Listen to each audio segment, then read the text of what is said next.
Welcome to Grit, the Real Estate Growth Mindset podcast, hosted by Brian Charlesworth, founder of Sisu. Sisu provides growth automation software for real estate.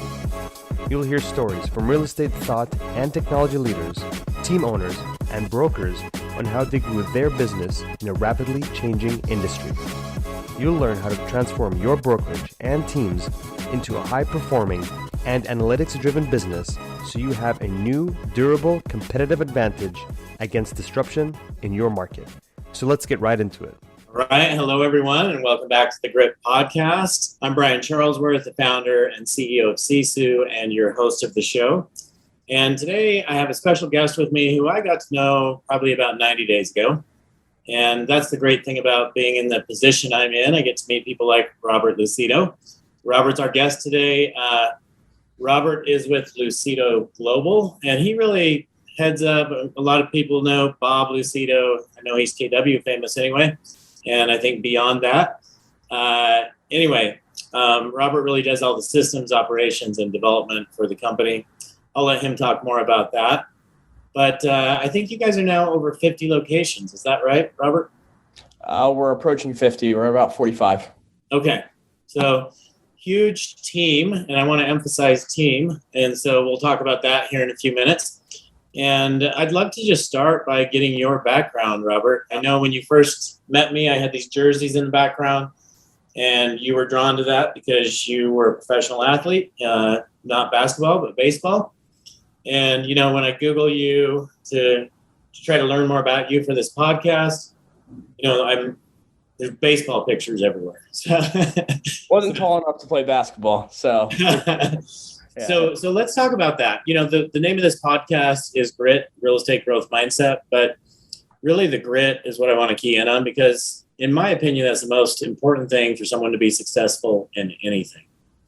And so let's go back and dive into your background and your baseball career. Yeah, absolutely. So I grew up playing baseball. Ever since I was 5, I dreamed of playing in the big leagues. You know, my dad started me young. We started with push-ups and sit-ups every other day growing up. We would go over, you know, after school, we'd hit in the basement of my grandfather's house. Baseball was always my dream and passion since I was 5, and started early. Played through high school. As I alluded to before, basketball wasn't my path. I was never the biggest guy. In fact, I was always probably the shortest guy on the team. And I always needed to be the hardest worker on the team to achieve at the level that I wanted to. And so I think looking back, you know, everyone strives for the good times, but the adversity and the hard times, the struggles, that's what really shapes your character. And so I definitely relate to what you said regarding grit. And I think that really defined how I was able to play professional baseball, because growing up, I was always good, but I played against a lot of people and with a lot of people that were just naturally more talented, whether they're taller, faster, or stronger. So it really took, you know, perseverance and resourcefulness in order to ultimately get there. Awesome. So let's talk about that. Like, where did you get to and where did it stop? Like, because that's part of what I want to know about is that challenge of, you know, okay, I'm not going to play a professional baseball. I mean, my childhood dream was to be a professional basketball player. When I broke my finger my junior year in high school, this one right here, I realized I'm not going to make it to college. Right. So, but you went much further than that. And so at some point you needed to decide, okay, I'm going to stop. Right. So tell us more about that. Like, yeah. So out of high school, you know, my dream school was Duke. I wanted a good academic school that was Division I. ACC is right near I grew up. You know, at the time it was ACC, SEC. My coach played at NC State, so I was kind of partial there. So anyway, I wanted to go to Duke. I worked my tail off in order to get interest, you know, constantly reaching out to them every week. Finally, they came and watched me play, and I had one of the best games of my high school career, and I was pretty excited. They came up, talked to me after. I was like, finally, you know, it's all coming together. And then their entire coaching staff got fired, and the interest went with them. So then I went to my second school, which was Harvard. And so I went up for the visit, took part in their camp, had an unbelievable day, went 4 for 5 with 3 doubles, just crushed it. And then they ended up presenting an offer to a guy who was 6'3" out of Chicago. The guy didn't get in, and then the coach unfortunately passed away. So it was just this culmination of all these unfortunate events, and ultimately brought down to University of Richmond. University of Richmond, went down there and had a really good showing for them. I actually threw a 1-8 down to second base, which was the best I've ever done. So that's the time from when you catch it to when it arrives at the second baseman's mitt at second base. and 1.8 is pro level. So I had a really strong tailwind that day. But anyway, I remember the recruiting coordinator called me, and I was like, finally, it's the scholarship offer. And he actually called me, and the first words he said were, "Don't come to Richmond." And it was because the coach wouldn't have played me because I was below 6 foot. And so he's like, "I'm leaving the school because I've been trying to get you an offer for months, and he won't do it just because your height." So at that point, my D1 interests offers had dissipated. I was obviously pretty crushed. And so I had a few dozen D3 schools that I could have gone to. And at that point, it was, what's the best academic school I can go to? And the school I ultimately decided was Amherst College. And the reason was they had 3 alumni who were big league general managers. And so I thought if I couldn't play, I wanted to be a big league front office guy. And so that's what ultimately led me to Amherst College, where I played college ball. Okay, so this guy actually left the school because he was so frustrated that he couldn't bring you in. Yeah, I mean, I'll be frank. I was actually in the bathroom when he called me, and I was like, "Crap, what do I do?" And I picked up, and I was like, "Hello," and he just blurted out with it. He's like, "Don't come to Richmond. He's not going to give you an offer. You're going to be a walk-on. You'll never play." He's like, "Just listen to me. I'm leaving the school." So that was that. I went to college, and college was its own experience. It didn't exactly go out as planned, and eventually I didn't actually even play my senior year at college, but I played summer ball, and summer ball is where I really turned some heads, and that's where I got interest. And, the old adage is you never know who's watching, and I was having a good year. I was actually an all-star. I was one of 3 Division III players in the league, and 3 or 4. I made the all-star team. I led the league in a bunch of offensive categories. And just coincidentally, a guy saw me play who was a retired scout. One call led to another. I got a few workouts, and that's what ultimately led to being drafted by the Blue Jays. Okay, that's awesome. So such a challenging time to get there. One of the things you mentioned is timing. And I've had some of that in my career as well. Like the first time I had a company that we raised over $60 million. And guess what happened? What? The dot-com bubble burst, right? 2001. Tech went from so inflated to like nearly impossible to grow a business. So, timing is something we can't necessarily play into. The best of the best, maybe they're able to do that because they just have this sixth sense that, drives them. Some of it's timing, but it's also about putting yourself there and positioning yourself to take advantage of that timing. I'm reading Steve Case's book now, founder of AOL, and they secured their first partnership with Apple. It didn't actually go according to plan, but that's how they got their foot in the door. They secured their first partnership deal with Apple, and it was only because Steve Jobs had been relieved of service. He'd been fired. And so the new management agreed to license the Apple brand. And Steve Case in his own book says this deal never would have happened. They would have never licensed their brand if for that just one, fortunate scenario, which was unfortunate for Jobs, but fortunate for him. But in order to take advantage of that opportunity, he moved out to the West Coast. He rented a 1-bedroom apartment, and he went to Apple's headquarters every day for 6 months until finally he got in the door. Well, even Steve Jobs, though, unfortunate for him at that time, but how much stronger did he come back? I mean, yeah, exactly. I mean, it sucks to go through it. You hate going through those times, and they tend to break you down. But I mean, I've basically learned and trained myself that those are the times I love because I know it's like, what's to learn here? Like, what's the message? How can I make myself better? And you always come out, harder. What's the growth? What's the outcome? What's the positive outcome that's going to come from this, right? Exactly. And so, I mean, if I hadn't struggled early on in my career, not to be immodest, but I was always the hardest worker on the team. I first arrived, last to leave. My senior year, I shortest guy on the team, or junior year in college, I squatted over 100 pounds heavier than the next closest guy. I won all of the strength categories. I mean, it was my goal, and I was determined to do whatever I could to accomplish it. And so those sources of adversity standing between where I wanted to go, and I mean, of course, where I actually wanted to end up, which was the big leagues, which didn't happen, but that's really shaped who I am. Yeah, that's obvious. So we're going to take it one step further. You went to the Blue Jays. I went to the Blue Jays. I played for the Blue Jays for 2 seasons. It was an absolute dream come true. at the same time, it was incredibly stressful. I mean, think about like, real estate's competitive. It's incredibly saturated with people. Like at the same time, it's like the complete opposite for baseball because there's so few positions and there's 40% turnover every year. Every day could be your last. And that sense of like, you're always, at least in my position, you weren't a guy that signed for millions of dollars in the first round. Your back was always against the wall and you're doing whatever you could to get in the lineup. And if you got in that lineup, you're giving everything you could to try to get in the lineup the next day. So I played for the Blue Jays for 2 years. We made it to the championship in our first season, which was the first time they had reached the championship, I think ever in that league. We won game 1. We lost game 2 by a run. We ended up losing to the Red Sox. So I went back. I got released in my second season. And I mean, in its own right, I got re-signed by the Texas Rangers where I played for 1 season. And then I played for independent ball for a year after that. Okay. So, I mean, you've spent your whole life, Robert, like baseball. I know just from coaching. Well, I coached competitive basketball for kids growing up, and all the kids on my team would also play competitive baseball. Baseball was always top priority. Like baseball is year round. You are always, competing. It's your life. You're training. So how do you go from your whole life being baseball to now, okay, what am I going to do? Right? That had to have been a moment of, okay, I was built, I'm guessing in your mind, you were built to be a baseball star.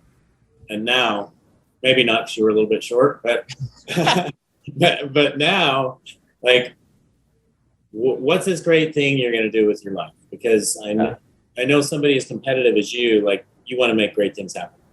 Yeah. So I mean, I went through it twice. So I got released by the Blue Jays, and obviously that crushed because it came and it lasted for almost 2 years, but it flew by. And all of a sudden it's like taken away from you. Like, they say like, don't make baseball your full identity. My dad told me that like every week. And as I was like, yeah. It's hard to do it when it's your sole focus. Like it's all you want in life. And so that came, pulled it away, and I got released by the Blue Jays, and it's like, all right, what the hell do I do now? And I wasn't willing to walk away. And so less than 5% of high school players ever play pro ball. But if you get released in pro ball, only 1% of those ever get re-signed. So if you get released, it's the kiss of death. And so I knew that. I'm a numbers guy, so I knew that in the back of my mind.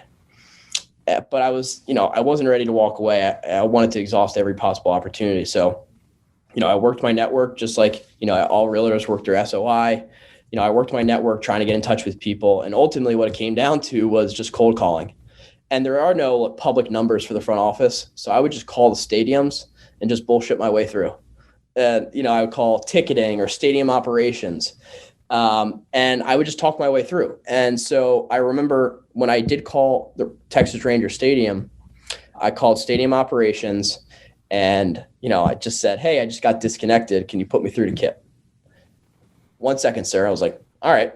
Now, you very rarely ever get an answer once you get transferred over. I got transferred over a few times. I only got answer twice. And the guy picks up. He goes, hello. And I asked him who, sorry, who's this? He goes, it's Kip. You called me. I was like, crap, I got him on the phone. So I just rolled. So I gave him my elevator pitch, established base level rapport, told him about my situation. And he came back to me, something that always stuck. He said, listen, I'm in my office 2 days out of the entire year, and you called me on 1. He goes, I'm going to give you a shot. I'm going to call you next week after the winter meetings. And he did. And he invited me to spring training because I put myself out there, push my way through, talk myself to create that situation. And then the timing comes in, the fact that he was just in that office that day. Yeah. So I went through it the first time. I knew in my heart of hearts it wasn't going to happen again. At that point, I was turning 26. If you're 26, you need to be at least AA. And knowing the dynamics of how it all works, where basically big leaguers get pushed down to AAA, and then you're pushed up the top. You kind of get squeezed out of the middle. And so basically you need to be starting, you need to be playing, and you need to get promoted every year. Otherwise you're going to get, asked to retire. Yeah. So I knew it wasn't going to happen again. At that point, that's where I kind of hit rock bottom. There's a lot of stuff that happened, whether it was personal, family, health stuff that coincided with that. And so that's where, I was stuck in that. Frankly, you lose your identity. It's really tempting to get stuck in self-pity and so forth. Mm-hmm. So my career ended. I decided, you know what? Out of college, I was going to go in the Marines. I was all set to go to OCS when I got drafted. So I was like, you know what?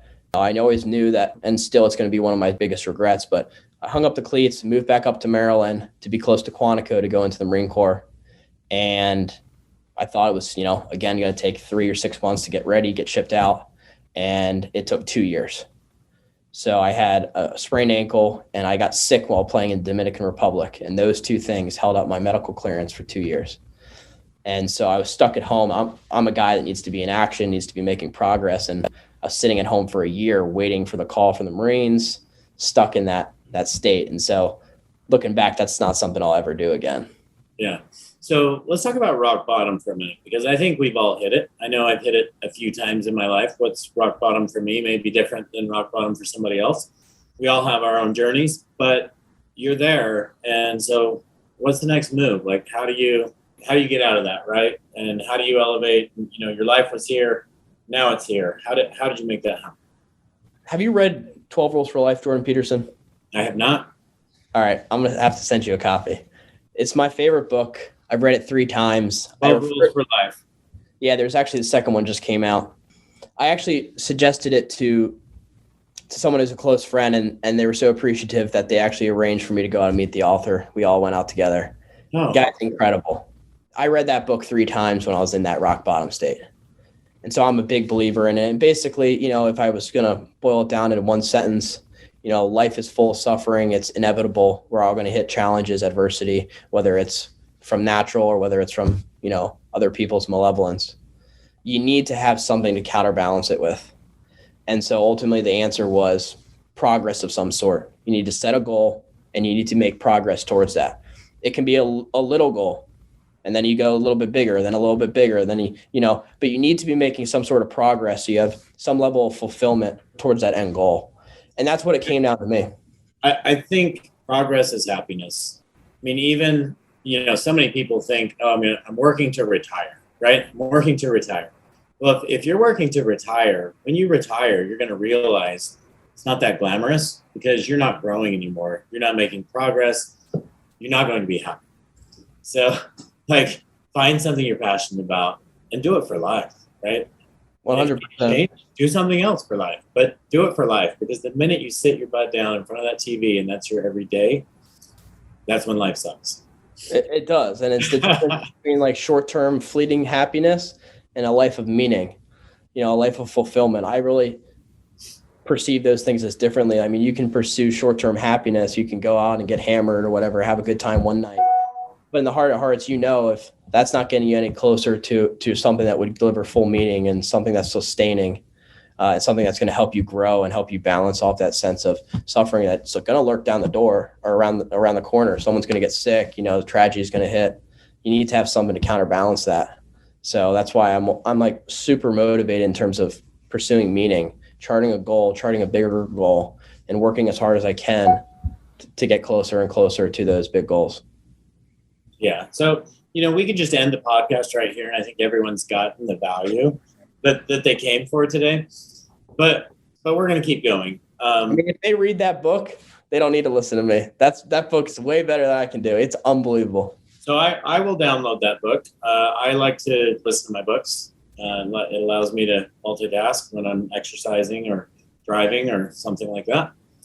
But thank you for sharing that. I won't need to ask you that question at the end of this podcast today. So let's talk about the Lucido group. What are you guys up to? I should say Lucido Global team, right? Yeah, absolutely. We're in a big transformation right now. We've been in that for the last 2 years. We really saw a change coming in the market and we wanted to reposition ourselves. We've been executing, not just from a corporate level, but for all of our partners that comprise our business.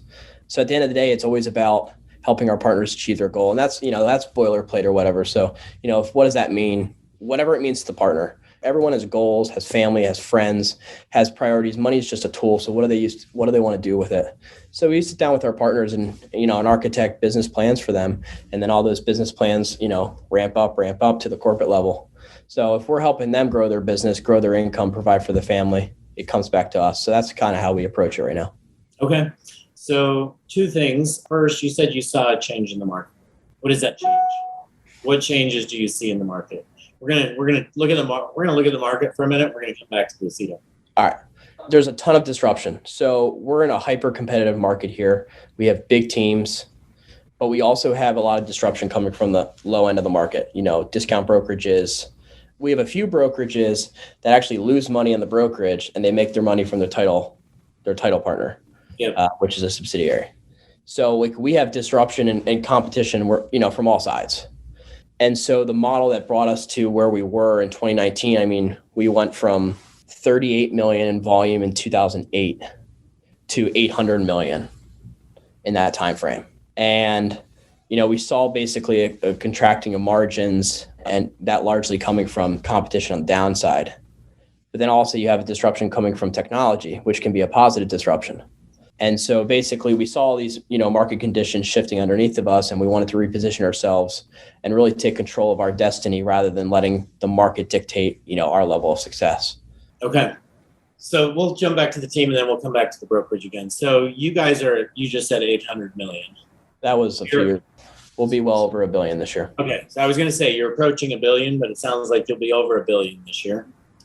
So congratulations, by the way. There are not many teams that can say they're over $1 billion. I was actually looking at our Sisu customer list just last week because I had a coaching company say, hey, do you have 10 teams that are over 100 million?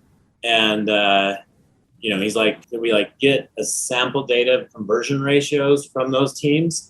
So I looked to see how many teams we have over 100 million. And there are hundreds of teams over 100 million. And I think that says a lot about where this industry is going.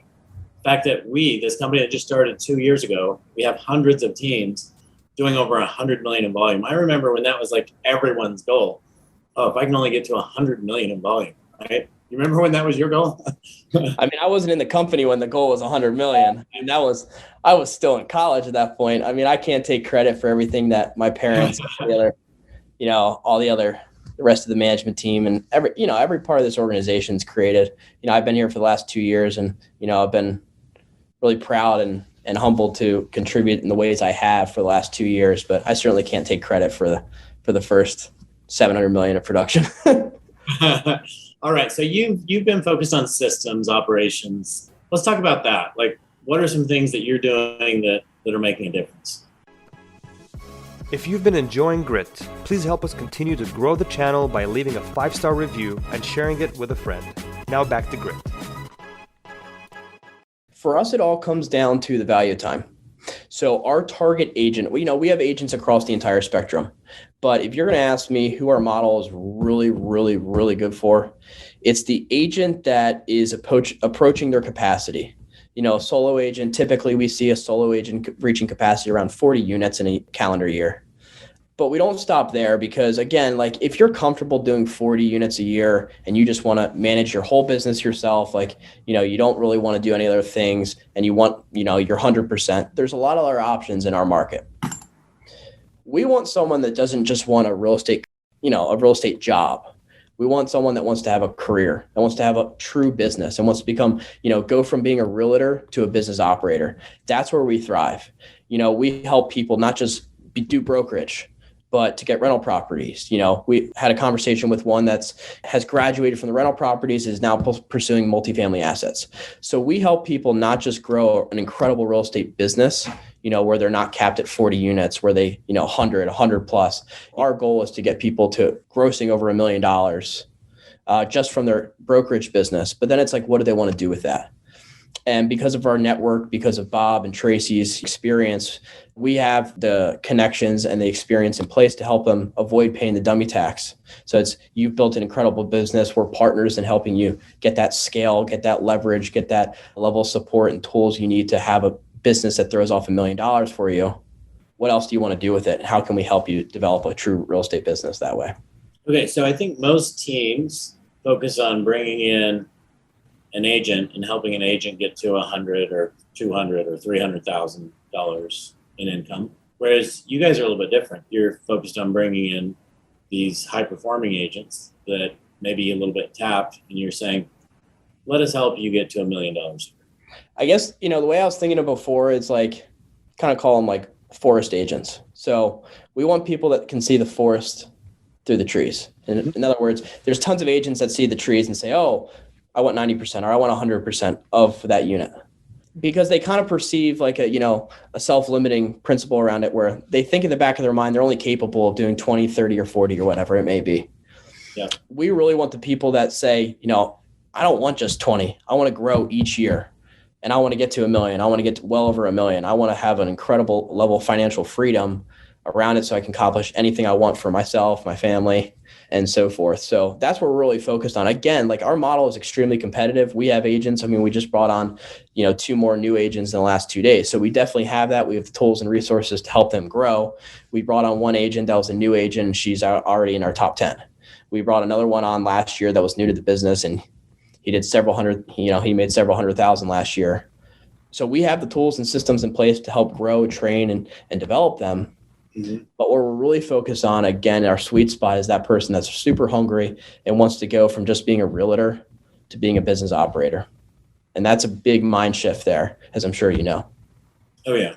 And that's how you guys have 50 locations, right? So these people, you're actually turning them into teams, right? I mean, these are, what's the term you guys use for that? So each location is a team. Yeah. With the exception of Maryland. Maryland is Bob Lucido team. It's all one team. We're on brokerage in Maryland, but we have locations throughout we're in 15 states in Canada right now. Okay. We're here talking about teams. You've talked about agents, getting them to the next level. I want to get your opinion on this, Robert. I think the industry is changing. I mean, you maybe more than most. Gary Keller wrote a book, Millionaire Real Estate Agent, right? MREA book. I don't know how long ago that was, maybe 15, 20 years ago. That really is what sparked teams coming into the industry, in my opinion. And I think KW has far more teams than most brokerages. Although a lot of brokerages now, like they've built their entire business based off of teams rather than the traditional brokerage. So some of the newer brokerages, that's all they have are teams. They don't really have brokerages. Their brokerage is a team. And so as I look at this evolving and developing, as I see some of these new brokerages coming out, I believe that teams are the future of real estate, meaning they will be the brokerage. And I also believe that the solo agent is going to have a hard time continuing to compete other than the super solid listing agents, right? Because they know how to generate their own business. So I want to get your opinion of that and how else the industry is changing. Like, where are we going to be in 2 years, 3 years, 4 years? My sense is that it's the party right now. I mean, property values are skyrocketing. Money is super cheap. It's a seller's market. Maybe it's tough right now for buyer's agents if they're solely buyer's agents or so forth, but it's a party now. I mean, you're going to see a lot of solo agents succeeding right now, but the true test comes when the market turns. And, I'm sure you're a big believer in mean reversion. It's going to revert back to the mean. It's not sustainable to continue at this trajectory. So I think you have 2 factors going on. The first is just the underlying macroeconomic conditions and how that will impact the market. I mean, you can just look at, different things such as spending, interest rates. You could look at, foreclosures that are looming and so forth. I think we're somewhat on a house on stilts right now. And so the first thing is how are these solo agents going to be able to compete? And if the strength of the wolf is the pack, it would lead to your proposition that teams are the future. The second thing is just technology. Is a solo agent or is a team better positioned to take advantage of those technologies, to form partnerships with technology companies, to grow in tandem? If you're a solo agent, even if you kick ass but you're a solo agent making a ton of money, maybe they're doing 50 units, maybe they're doing 100 units. That's 100 units relative to a team which is doing thousands. How much pull are you going to have? How much of your resources can you invest into your business to get a piece of technology? If you make a phone call, is the technology company going to pick up? So I think it's going to come down to those 2 things. Is first, how well are you positioned to compete just based on the underlying market, but also how willing and able are you to take advantage of these disruptive technologies? I mean, if you just think, this is how people used to search for homes. Yeah. I pulled that. This was from Awesome. This is from years ago. You know, if you go up to Island Park, Idaho, where I was this weekend, it's, it's up by Yellowstone, and you still walk in any gas station and you have those sitting there. That's how people still look for homes. Now, obviously, you can go into, I don't even know what the MLS is up there. I think Zillow is what people go into up there to look for homes, but crazy. I mean, I just wrote a piece for Real Trends that'll come out in a few weeks. And I close it out, not by too much of a spoiler, but just looking at the trajectory of, how technology is disrupted. I mean, 20 years ago, you couldn't use your computer and your phone at the same time. 25 years ago, it was illegal for most consumers to access the internet. So you go from illegal to only being able to use your phone or your computer at one time. 15 to 10 years ago, you're using the newspaper to search for properties, where you have that little block and you're looking at the front exterior. Now you can be on the phone while searching for properties at a showing where they don't even have Wi-Fi. And so if you think back, it's like, what if you were resistant to adopting, a smartphone? What if you're still using a flip phone? And I know people that still use flip phones. If you think about that one small example and then grow it out, I think that's kind of where we're at right now. Whereas if you're still resistant to adopting these technologies, or at least your company to adopting and implementing these technologies, how are you going to be able to position to compete? And I believe that the companies that are resistant are going to, join the line of the companies that were, once robust but now dwindling as these new market movers, whether they're new to the industry or incumbents, but are more adaptive incumbents. I think those are the people that are going to soar. Yeah, there's no doubt. I mean, if you look, I grew up with a dad he owned a few different businesses, but he ended up building a real estate company. Actually had his brokerage. I don't remember how many agents. I would guess maybe around 50 to 100 agents. But still, the MLS back then, like it was paper, right? So, and then it moved to being the way it is today. Yeah. Just going through what I went through over the last week and having a report built within Sisu to show how many of our teams are doing over 100 million. Like, you could go back 20 years and there were probably no teams doing over 100 million, right? Well, number one, teams didn't even exist probably, but you couldn't run a business the same way you can now. So you talk about technology being the advantage for some of these companies over like solo agents. Like, what are some of the key technologies that you think people need to have in their businesses? Obviously, we're specifically talking about real estate at this moment. For us, it boils down, and I mentioned this before, the value of time. Everyone focuses on their annual income goal, and it's this abstract thing. But really, you need to architect and model it back in terms of time, because time is the ultimate equalizer. Whether you're a new agent, fresh out the gate, or whether you're a veteran of 25 years making $500,000, you still only have 24 hours in the day. And so at some point, there's no more time. You can't work more, so you got to work smarter. And so when you really boil it down to, I can give you like one example. We have our ISAs and our agents in our leads division on a dialer. And this dialer will not only dial the numbers for them, but it'll also leave pre-recorded voicemails if they don't answer. It has all these different functionalities so they can leave quick notes, so they can indicate the quality of the call. It interacts automatically with different smart plans. If you go down the list of all the things, all the time it saves for each agent or ISA, for an hour of calls, it's saving about 20 minutes of their time in things that they used to have to do manually, leaving a 15-second voicemail for every person that doesn't answer. So it's like those little things where you leverage technology that leads to a lot of dollars in return on investment. We blast out success stories from our lead gen division. And when you properly leverage technology and you have a success, we had a success that was a $21,000 success. Why? We got a response from a client who wants to list their house, and it's a $21,000 commission. It took one free text message from us. And so when you properly leverage technology, the return on investment is huge. Not just in terms of cost management, optimization of time, but also, automating different strategies to make yourself more effective. So right now we're really gung ho on our CRM utilization, ISA lead gen initiatives as well. Yeah. Okay. I think it's a great example. And, again, going back in time, people didn't have ISAs. Like, you can go back just 5 years ago, there were very few. I mean, people were starting to talk, people were talking about ISAs, but most people didn't have them. I think last year was kind of the year, based on my experience in this industry, which I work with and speak with a lot of team owners. And it seems like last year, everyone was like building out an ISA team. Like, I need to generate my own leads. Well, think about the disruption. I mean, for most teams, for most individual agents, a primary source of lead gen is your open house. Open houses, gone. Okay. What's next? All right. Well, face-to-face interactions, meeting people out in stores, gone. Listing consultations, getting referrals, it's like gone. So it's like you take out all these interpersonal things on how human beings are built. How do you survive that disruption?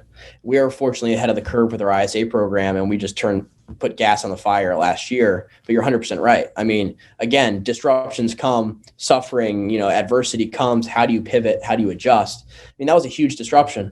I mean, fortunately, real estate, was still a good year just due to macroeconomic stuff. But still, I mean, you did see a bifurcation of teams and agents that struggled and the other ones that really excelled.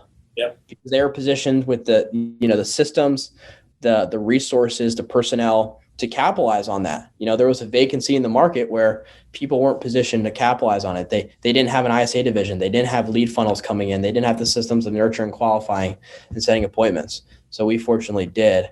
So we were able to do that remotely, and we had a really strong year.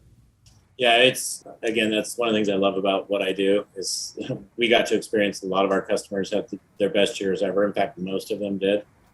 And, if you step outside and go look at people who are playing ball the traditional way, they didn't have such great years. All right, let's talk about this acquisition you guys did, Robert. You recently announced an acquisition in Inman. Tell us more about that. What does that mean to you guys? What does that mean to your business? Why did you guys do that? Yeah, so this is a big credit to our COO, Jack Mazza. He, as well as Andrea Leslie and Carol Delgado, who are our directors of growth. They bootstrapped and really pounded the pavement for 3 years on this deal. They're a team out in the Midwest covering 3 states with over 50 team members. And so earlier this year, they joined Lucido Global. So we not only brought on 3 states, but now we're partners, bringing all our systems to them. And they're already seeing dividends paid off of it. I mean, we're growing our referral network. I mean, the first day that we announced a merger, we already sent 2 referrals back and forth on the first day. So, by nature of having such a large reach, we're covering 15 states in Canada. We're sending pieces of business across everywhere. We really see ourselves not just as, 50 teams, but one company. So we really try to drive as much collaboration and synergy as possible across our teams.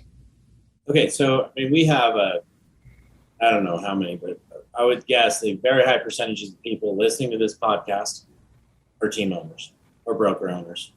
So, you're attracting team owners to come in and be a part of Lucido Global. What is the benefit?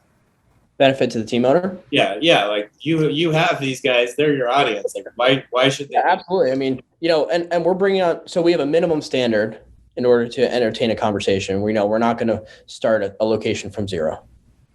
But within that, we have a big range, whether it's 10 million, whether it's, a team up in Canada, 50 million, doubled the last 2 years, year over year, or whether it's, the teams out in the Midwest, and I think they were at 400 million last year. It sounds, abstract. It sounds like it's just, blowing smoke up your ass. So people just say it's our systems or whatever. But when you really sit down, the devil's in the details. I can walk you through like a litany of different examples of how we do that. So our track record, team joins us in Canada. They double their first year. They've already doubled through June this year. So it's about, taking our proven systems, our models, the way we're structured, where we allocate resources, how we allocate resources, and also our brand, our reach. It would be a really long conversation to substantiate all these different points, but really that's what it comes down to. It's like, how does a business operate well? Well, you could just say systems. Yeah, well, there's truth to that. Like, it's important how a business operates. Like, so as well, although it sounds like, everyone says that, that's really what it's been for us. It's how do you run a business? This is how we run our business. This is how we're going to help you do the same thing. And this is how we're going to use our scale and our reach to make it even easier for you. Great. Okay. So we just have a few minutes left. I just want to ask you a few personal questions. Now that your life is no longer baseball, like what's your favorite thing to do in your personal time today? Right now, it's a lot of work and working out. I mean, I'm gearing up to move down to Florida. So for the last year, I've just been in grind mode, singularly focused. I'm happy when I'm working. So I'm not the kind of guy that wants to work 9 to 5 and then just take the weekends off. There's some quote that an entrepreneur is the only person that'll work like 80 hours to avoid working 40. Yeah. So I'm happy right now. Of course I do social things, go out with friends, go out to eat on the weekends and so forth. But I'm really happy when I'm working, accomplishing, getting closer to a goal, contributing to the company, helping out the family and so forth. Awesome. Okay. And do you have a favorite place that you like to travel? I played in Japan when I was younger. Love that. I love South Africa. I went there. I dove with great whites, hiked Table Mountain. There's so much to do. Went on a mini safari. I played with cheetahs and stuff. I love South Africa. So, I mean, I like to travel, and it's on my bucket list. Again, it's like grind mode right now, so I can start experiencing them. But I guess South Africa would be my number one. I just had a really good experience there. Yeah, it's a good one. We actually had some friends wanting us to go to South Africa a couple of years ago, and we haven't been yet. There's been a lot of chaos in the world and made it difficult to get there, but I'll send you an itinerary. I mean, it's good to hear. You can do so much in that little space. I mean, there's beaches. Obviously, we were out there on the same boat at the Shark Week. So we're out there diving off Seal Island. So you see thousands of seals and you're just seeing these great white circle. It's just an unbelievable experience. Wow. Okay. It's a lot like real estate, just seeing the shark circle. I think you gave some good advice earlier just around identity, because like your identity was around baseball. I think a lot of us, our identity can easily become who we are professionally.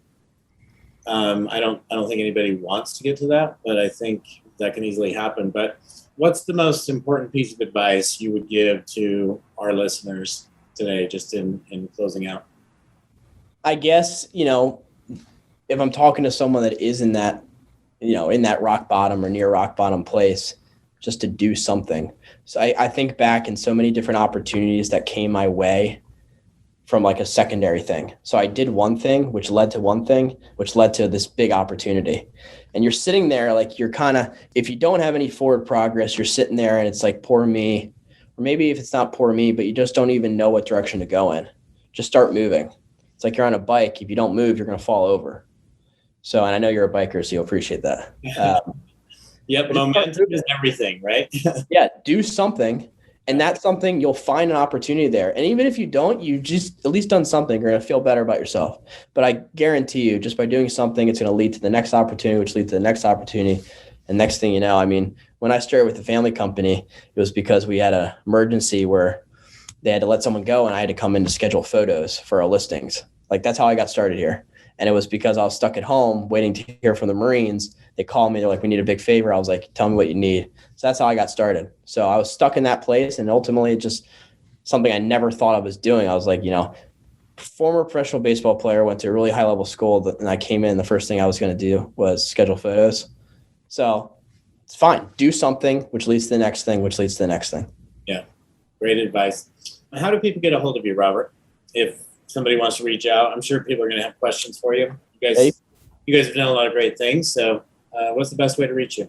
You can email me at Robert Lucido at lucidoglobal.com. Okay. Awesome. Well, everyone, thanks for joining us on another episode of the Grit Podcast. It's been great having you with us today, Robert. Thank you so much for joining. Okay. And it's also been great getting to know you over the last several months, and grateful to have you as a Sisu customer. So again, everybody, watch for the show next week. If you haven't, go out and give us a 5-star review. It helps us bring people like Robert onto the show. So we'll catch up with everyone next week. Thanks for joining. Thanks, Brian. Thank you for joining us on our podcast. If you have an interest in a free 7-day trial of Sisu, go to sisu.co, sisu.co.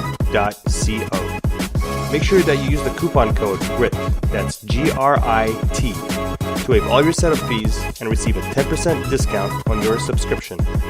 If you enjoyed listening to this podcast and want to subscribe, search GRIT, the Real Estate Growth Mindset, on iTunes, Spotify, or Podbean. And with that, we'll catch you next time. Take care.